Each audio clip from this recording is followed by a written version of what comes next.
Olha só, exercício 3, ó. Os médicos aconselham as mães a dar soro caseiro para os filhos quando eles estão com diarreia ou vômito, pois isso faz com que o organismo das crianças perca muita água, né?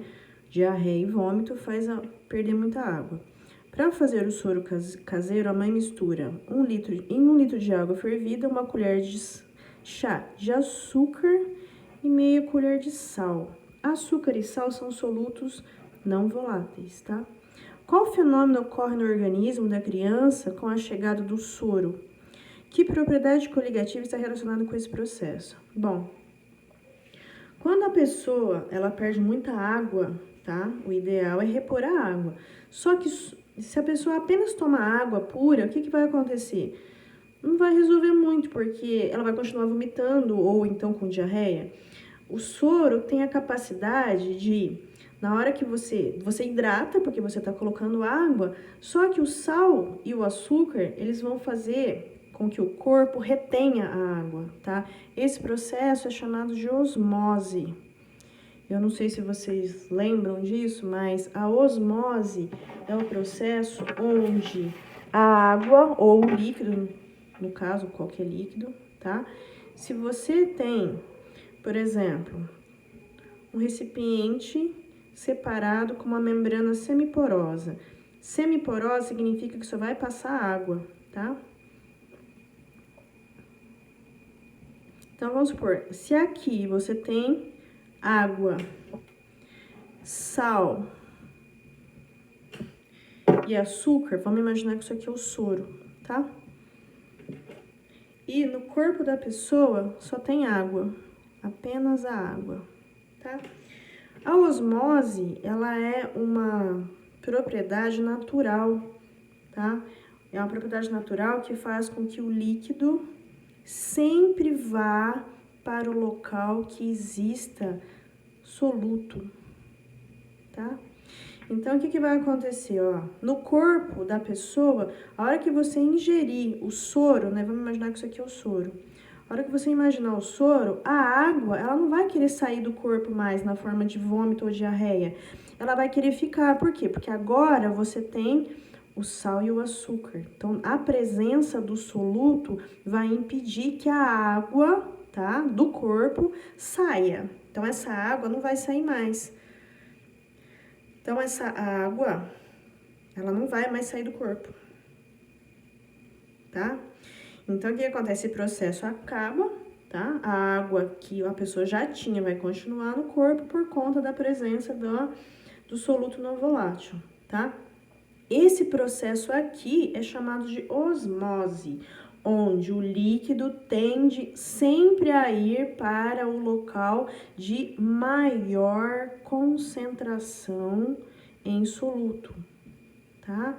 Sempre o lugar mais concentrado é para onde o líquido tende a ir, certo? No caso desse exercício aqui, então, a pessoa toma soro por conta disso, para impedir que a água que ainda tem no corpo não saia, porque você acabou de ingerir uma quantidade extra, né, que não fazia parte do seu corpo, de soluto, no caso, o sal e o açúcar, tá? Então, o processo é chamado de osmose e a propriedade coligativa relacionada com a osmose é a osmometria, que não é o que acontece, a osmometria, nesse caso, que não acontece não, tá? O que acontece aqui é a osmose. Mas já que ele pergunta qual propriedade coligativa está relacionada com a osmose, nossa resposta vai ser osmometria. Ó, próximo exercício. Ó, as propriedades coligativas explicam uma série de fenômenos que observamos no cotidiano.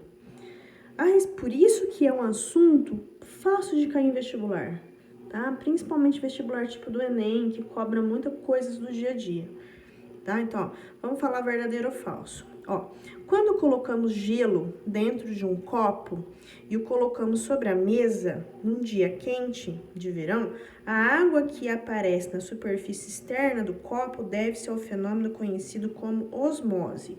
Não, né? A gente acabou de falar o que é osmose e não é isso. Na verdade, o que vai acontecer? Quando você coloca, né, você tem um copo, tá?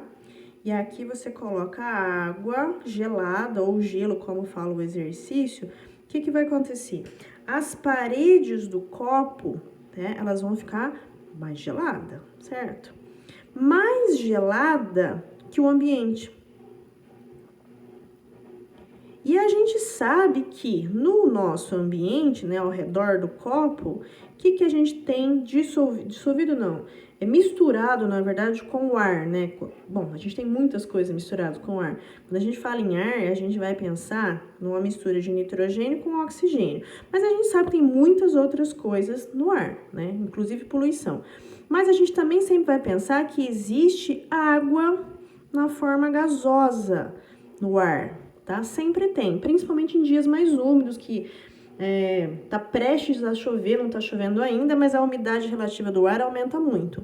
Então, o que acontece? A água, ela tá no ambiente, tá? Em forma de gás, mas ela tá.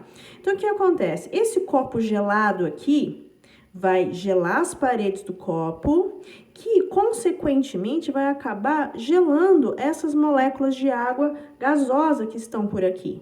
E aí, vai ocorrer uma coisa chamada troca térmica, tá? Então, imagina que esse copo aqui, já que tá gelado, vamos imaginar que tá 0 graus, tá? As paredes do copo, mais ou menos a 0 graus. E vamos imaginar que o ambiente tá 25 graus. 0 graus com 25 graus, o que que vai acontecer? Vai haver uma troca térmica, onde essa região, tá? Bem pertinho do copo, ela vai ficar bem mais gelada do que 25 graus. Então, essas moléculas de água na forma gasosa, elas vão perder calor, tá? Tudo, claro, a quantidade vai depender exatamente da diferença dessas duas temperaturas. Mas essas moléculas vão perder calor ao passo que a água de dentro do copo vai ganhar calor, por isso que o gelo derrete.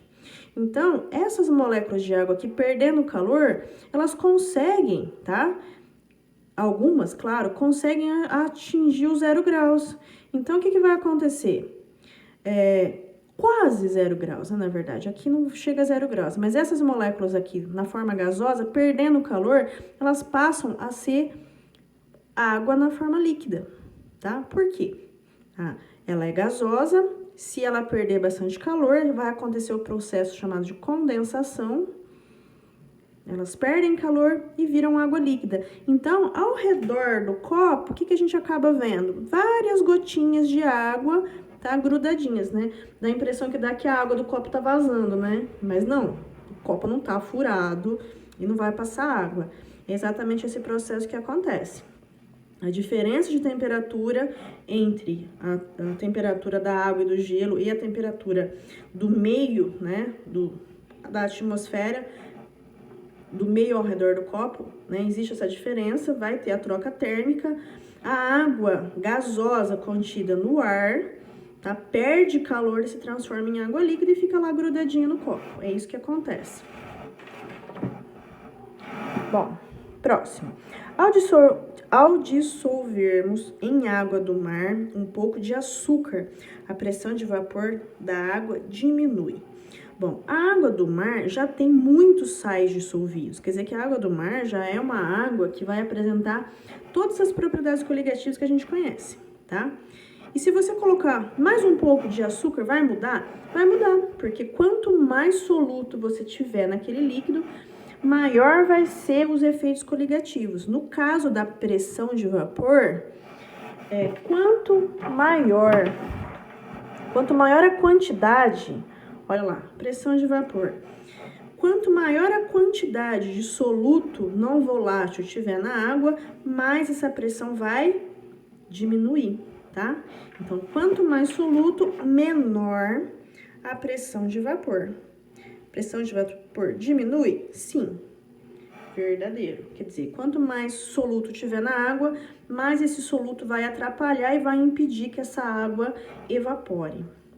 Próximo, a adição de aditivos na água de refrigeração torna possível a diminuição da temperatura dos sistemas. Verdadeiro. Eu não sei se vocês já ouviram falar, mas nos Estados Unidos é muito comum, nas cidades que nevam, colocar algum tipo de aditivo no combustível. Por quê? O combustível, se você não coloca nada, ele congela junto, né? A temperatura cai, vira neve e esse combustível ele acaba se congelando também. Então, normalmente se coloca algum tipo de aditivo para diminuir a temperatura de congelamento, tá? E para esse aditivo, para esse combustível não se tornar sólido e aí você conseguir, né, usar o carro. Então, a adição de aditivos na água de refrigeração torna possível a diminuição da temperatura do sistema? Sim, verdadeiro. Bom, próximo. Em certas regiões do interior é comum salgar pedaços de carne, pois em presença de sal por osmose, a água atravessa a membrana celular, né, no caso da carne, desidratando o alimento, né? A gente acabou de explicar, né, de ver o que é osmose, então isso é verdadeiro, tá? Porque assim, ó, se a carne fica com água, tá? A presença de água na carne é um meio para, por exemplo, cultivar bactérias. E aí as bactérias vão deteriorar a carne, tá? Então, um dos métodos para tirar a água da carne, por exemplo, é salgar. Então, você coloca o sal por osmose, a água sai da carne, vem para fora, e aí a carne fica com praticamente sem água, ou seja, não tem um meio adequado para as bactérias se multiplicarem e estragar a carne. Ó, próximo. Ao nível do mar, os sucos congelam a temperatura inferior a 0 graus. Então, olha só, nível do mar, sucos, ó, quando a gente fala suco, tá? O que vai acontecendo? O suco eu tô imaginando, por exemplo, suco de laranja. Eu tenho água, mais, por exemplo, o suco da laranja. Suco da laranja, o que eu tenho? Eu tenho um monte de coisa, tem ácido cítrico, tem um monte de coisa. Se for um suco que não é natural, eu vou ter vários aditivos. Então, aqui, o suco eu vou entender que é a água mais solutos, tá? Mais solutos. Então, porque assim, a nível do mar, a água pura congela a 0 graus. Mas a água mais solutos, não. Lembra que a gente explicou? Isso aqui é a propriedade chamada de crioscopia. Olha lá, ó, crioscopia. Quanto mais soluto não volátil, o que vai acontecer com o ponto de congelamento? Vai cair, tá? Então, quanto mais soluto eu tiver dissolvido na água, o que vai acontecer com o ponto de congelamento? Vai ser menor que 0 graus. No caso da água, né? Claro, cada líquido tem o seu ponto de congelamento. Mas no caso da água, vai ser menor que 0 graus. Quanto mais soluto, mais abaixa. Mais negativo ainda vai ser o ponto de congelamento.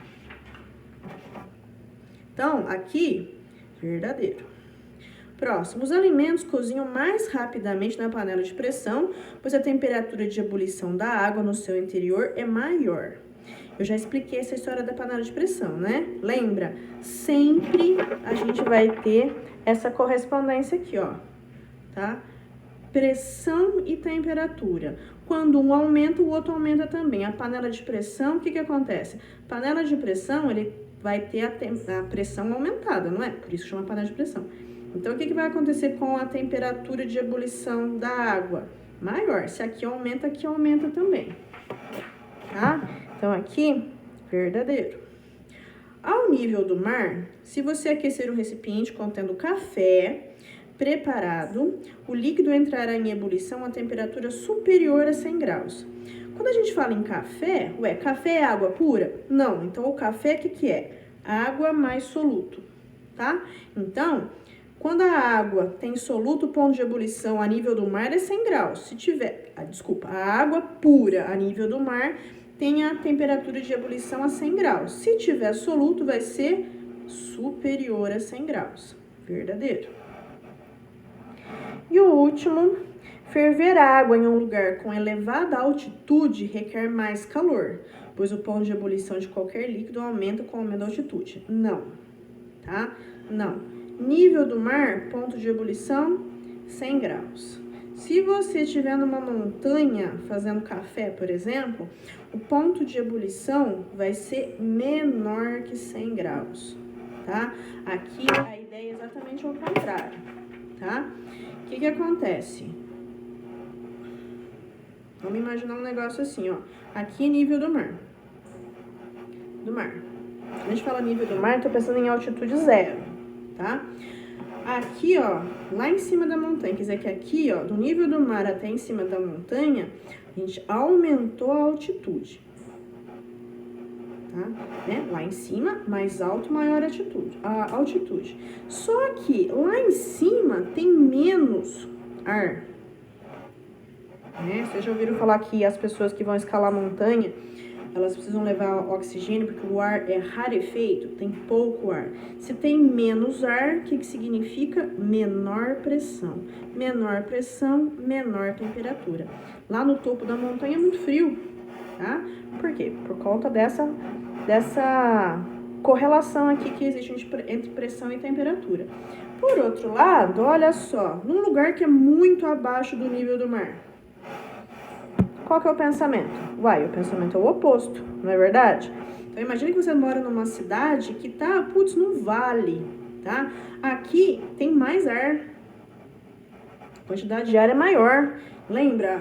A gravidade puxa tudo para o centro da Terra. Então, nesse lugar baixinho aqui, tem mais ar. Se tem mais ar, qual que é a ideia?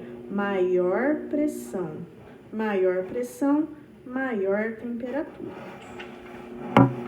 Tá? Então, aqui, essa resposta aqui é falso.